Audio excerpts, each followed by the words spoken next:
Screen पर जो सवाल दिख रहे हैं ये एनटीपीसी एग्जामिनेशन के हैं। 2017 के थर्ड शिफ्ट में इसे पूछा गया था सवाल। 2017 का सवाल है। तो एनटीपीसी के एग्जामिनेशन में किस तरह के लेवल्स के क्वेश्चन पूछे जाते हैं इसे मैं आज आपको सामने दिखाने वाला हूं। हमारे सब्सक्राइबर लगभग अंडर 10 क्लास के हैं, तो अंडर 10 क्लास वाले को मैं ये दिखाना चाहता हूँ कि हाँ भाई, आप प्रिपरेशन के व्यू से मैं आपको नहीं दिखा रहा हूँ, बल्कि ये दिखाने वाला हूँ कि हाँ भाई, आप अगर 10th क्लास तक पढ़ चुके हो या पढ़ रहे हो तो क्या लेवल होता है, क्या स्टैंडर्ड होती है मैथ का, क्या उस तरह के लेवल स्टैंडर्ड आप पढ़ चुके हो कि नहीं, क्या आपको मैट्रिकुलेशन के बाद भी फिर से आपको मैथमेटिक्स की प्रिपरेशन फिर से उतना ही तरीके से करना पड़ेगा या फिर थोड़े से मेहनत करने से भी राइज हो सकता है। तो आइए देखिए सवालों को और जानिए समझिए कि अंडर 10 तक में या अब तक आपने कितने लेवल को मजबूत किया है। ठीक है, तो पहला सवाल आपके सामने है। समबहुभुज है। समबहुभुज मतलब वैसा बहुभुज जिसकी भुजाएं बराबर। समबहुभुज का मतलब वे बहुभुज जिनके भुजाएं बराबर।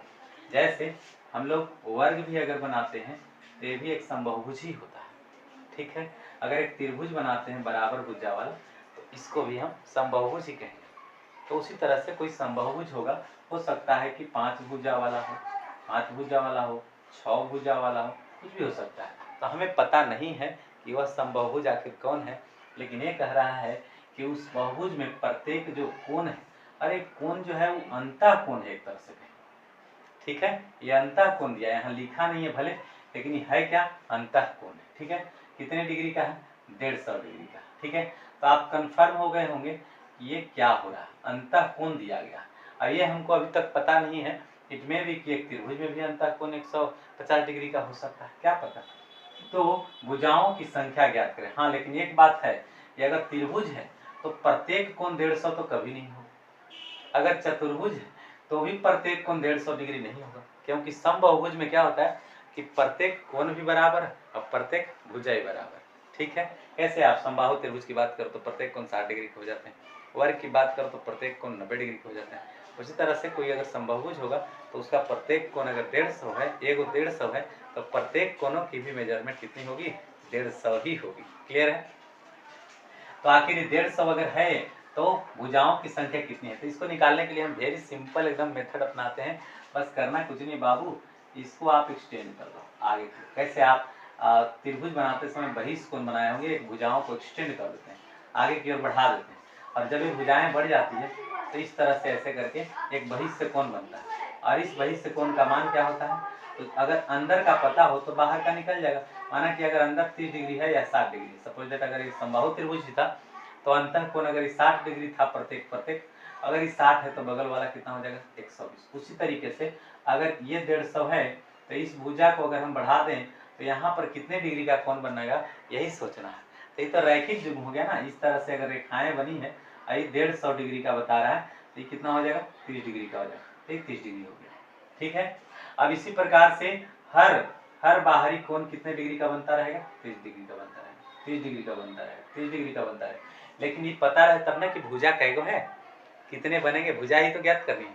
तो एक चीज जानिए, एक नियम है, कानून है, समझिएगा, इसे याद रखिएगा हमेशा के लिए, कि चाहे बहुभुज 3 भुजा वाला हो, 4 भुजा वाला हो, 5 भुजा वाला हो या 1000 भुजा वाला हो, ठीक है, उसके बहिष्य कोणों का जो जोड़ होगा, सभी बहिष्य कोणों का जो जोड़ होगा, जैसे इसमें बहिष्य कोण कितने, 1 2 3 4 5 6 बहिष्य कोण है, और 6 बहिष्य कोणों का जोड़ कितना होना चाहिए, 360।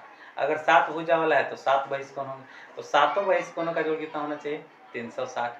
यानी जितना भी बहिष्य कोण रहेगा सबका जोड़ 360 ही होगा, इससे ज़्यादा नहीं होगा। तो हम एक बहिष्य कोण निकाल लेते हैं, और एक बहिष्य कोण निकाल करके 360 में उससे भाग कर देंगे तो आराम से आ जाएगा 12 या 36, यानी 12 भुजा वाला है। ठीक है, 12 भुजा वाला है। ये कितने भुजा वाला था, 1 2 3 4 5 और एक 6 भुजा वाला है, 1 2 3 4 5 6 भुजा वाला है। तो ये 6 भुज का है, यानी 6 भुजा इसके साथ, लेकिन इसका सीधा डबल। ठीक है, 12 भुजा वाला है, अतः कितना 12 भुजा वाला है, अतः प्रत्येक कोण कितने डिग्री का है, बहिष्य कोण 30 डिग्री का। ठीक है, अंतः कोण प्रत्येक कितने हैं, 150 डिग्री का। अच्छा, इससे संबंधित एक और क्वेश्चन आते हैं कि अगर प्रत्येक अंतः कोण निकालने हो समबहुभुज के तो उससे रिलेटेड क्या होता है सूत्र, उसके लिए सूत्र होता है 2n - 4 बटा में n गुने लसागु, ठीक है, यही सूत्र होता है, ठीक है। 2n माइनस 4, n क्या है, n है नंबर ऑफ साइड। अगर चतुर्भुज है तो यहाँ 4 रख दो, पंचभुज है तो n की जगह 5 रख दो, छभुज है तो 6 रख दो, सतभुज है तो 7 रख दो, ऐसे करके बन जाए, ठीक है। तो प्रत्येक को निकालने का सूत्र इंपॉर्टेंट है, आप नोटिस कर सकते हैं। और एक क्वेश्चन जो आपको पूछा गया है ये 9th क्लास से रिलेटेड है, ठीक है। अब हम आगे की ओर बढ़ते हैं। दो संख्याओं का अनुपात अगर 8:9, अगर उनका मसा क्या है 6 है।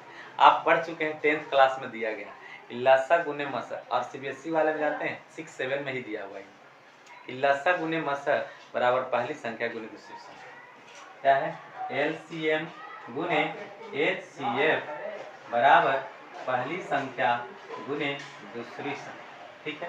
फर्स्ट संख्या गुने सेकंड संख्या, इतना ही सूत्र होता है, फर्स्ट संख्या गुने सेकंड संख्या, ठीक है। समझ पा रहे हैं।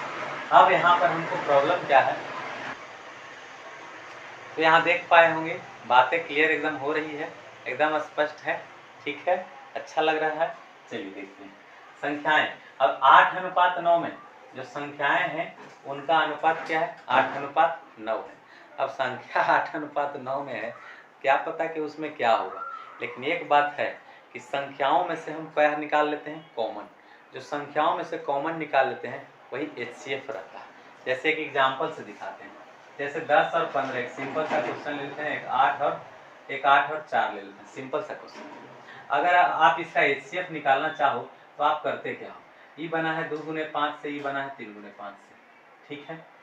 आप इसमें से क्या निकाल लोगे 5, तो 5 क्या बन गया एचसीएफ। तो हुआ क्या, मैक्सिमम जो कॉमन नंबर था उसे आउट कर दिया गया, दैट इज योर एचसीएफ। और अगर वापस इससे गुना कर दो 3 में तो क्या हो जाएगा 15, और 2 में कर दोगे तो क्या हो जाएगा 10, हो जाएगा कि नहीं हो जाएगा, पक्का हो जाएगा। आराम से समझ जा रहे हैं। अब नेक्स्ट देखो, अब इसमें चलो, इसको अगर तोड़ना चाहो तो 2 गुने 4, अब इसको तोड़ना चाहें तो 1 गुने 4 से ज़्यादा टूटने वाला नहीं। मैक्सिमम हमें निकाल देना है दोनों में से, तो दोनों में से क्या निकाल देंगे 4। अगर 4 निकालते हैं, इसमें से भी 4 इसमें से भी 4, तो क्या बच गया यहाँ से 2, और इसमें से क्या बचा 1। तो क्या अनुपात बना संख्याओं का 2:1। और जो एचसीएफ आया था वो 4 से वापस गुना कर दो तो संख्या बन गया कि नहीं बन गया, बन गया ना, बन गया। उसी प्रकार से जैसे यहाँ पर आपने निकाल करके देखा, आपने जिस प्रकार से समझा उसी प्रकार से यहाँ भी समझना है कि मसा 6 दिया, इसका मतलब कि रियल जो नंबर हो था वो 8 छक्का 48, 6 से इसमें गुना और 6 से इसमें गुना, तो रियल नंबर क्या बन गया हमारे 8 छक्का 48 और 9 छक 14, ये वास्तविक नंबर हो गया। अनुपात से हमने उसको रियल नंबर मिला दिया। अब क्या हमारे पास मसा क्या है 6, एचसीएफ की जगह पर 6 रख दी, अब एलसीएम को अपने जगह पर छोड़। अब बताओ ये बात समझ में आ गया कि अब करना क्या है। अब यहाँ से 6 से उठाएंगे, लाठी मारेंगे इसको, 8 से 48 खत्म, 8 से इसमें गुना करेंगे, 8 चौका 32, 8 पचे 40 और 3 43, 432 हमारे लिए क्या बन गया एलसीएम। तो ये बात समझ में आ रहा है, लग रहा है कि लेवल ये एनटीपीसी का है, नहीं भाई ये तो 10वीं का लेवल है। हाँ तो एनटीपीसी का आसमान से क्वेश्चन पूछेगा, जो भी हम मैट्रिक इंटर में पढ़ते हैं, 10th में पढ़े हैं, 9th में पढ़े हैं, अधिकतर 9th 10th अंडर 10, ज़्यादा छलांग लगाने की ज़रूरत नहीं है। या किसी ने बता दिया है कि पूरा MBBS करना पड़ेगा मैथ में, तो गड़बड़ी है, ठीक है। आपको आराम से 10वीं क्लास तक का एकदम लेवल मजबूत करके चलना चाहिए, ताकि आप आसानी से एनटीपीसी हो, ग्रुप डी हो, एसएससी हो आदि का आप क्वेश्चन कर सकें। हाँ ये बात तय है कि हमें थोड़े जल्दी करने पड़ते हैं, तो जल्दी करने का मतलब ये थोड़ी होता है कि हमें क्या 8वां 9वां पढ़ना ही छोड़ दें और लास्ट में क्लास है वो करेंगे 10वां के बाद वो ट्रिक मैथमेटिक्स वाला बस सब हो जाएगा, नहीं।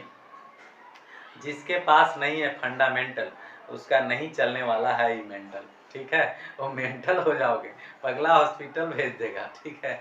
इसलिए मेंटल जानना जरूरी है, फंडामेंटल के बिना कोई काम नहीं होने वाला। मैं फंडामेंटल के साथ चल रहा हूँ, आपको समझाते हुए भी चल रहा हूँ, इतनी बातें आपको समझना है, पूरा एकदम जड़ से मजबूत रहेंगे तो आप एकदम धड़ से कबाड़ देंगे, आराम से जड़ से कबाड़ देंगे, किसी भी चीज़ों को बना सकते हैं, फंस जाओगे तो निकल सकते हो, है ना। चलो अब हम तीसरे नंबर क्वेश्चन की विचार करते हैं। क्या दिया है, विशाल एक खिलौना 50 रुपये में खरीद रहा है। विशाल खिलौने को कितने में खरीद रहा है 50 में, बेच कितने में रहा है 75 है। बताओ 50 में खरीदता है, 75 में बेचता है। ये कोई क्वेश्चन हुआ? खरीदा 50 में, बेचा 75 में, कितने का लाभ हुआ? 25 का हुआ ना। अब प्रतिशत लाभ पूछ रहा है, तो क्या होता है प्रतिशत लाभ का सूत्र? कहीं से लाना पड़ेगा? नहीं, ये तो सिंपल आइटम है। क्या करोगे? 25 गुने 100, 25 गुणे 100, अब बट्टा जितना में खरीदा था से नीचे 50, 50 गुना 100, 25 दूनी 50, 50% का फायदा। अब इसको निकालने की जरूरत कहाँ? अरे 50 का कोई चीज आपने खरीदा था, अब 25 का लाभ लिए तो आधा तो मिल ही रहा। आधा प्रतिशत यानी 50% पूरा का पूरा 100% का आधा। 50 में खरीदो, 25 कमाओ, इसका मतलब 50% का यहाँ मामला है। तो ये बातें स्पष्ट हो गई होगी।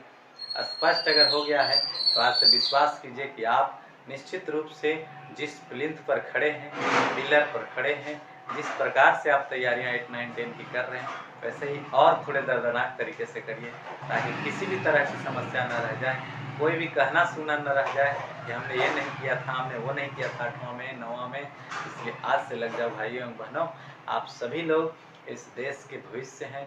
आने वाले समय में कंपटीशन जब होगी तो आपको भी लड़ना है, फाइट करनी है। हम भी लड़ रहे हैं, आप भी लड़िए, ठीक है। Thanks a lot for watching my video. Next video में मैं फिर भी कुछ और क्वेश्चंस को दिखाऊंगा जो ट्रिग्नोमेट्री से रिलेटेड होगा या ज्योमेट्री से रिलेटेड होगा, और फिर आपको कहना है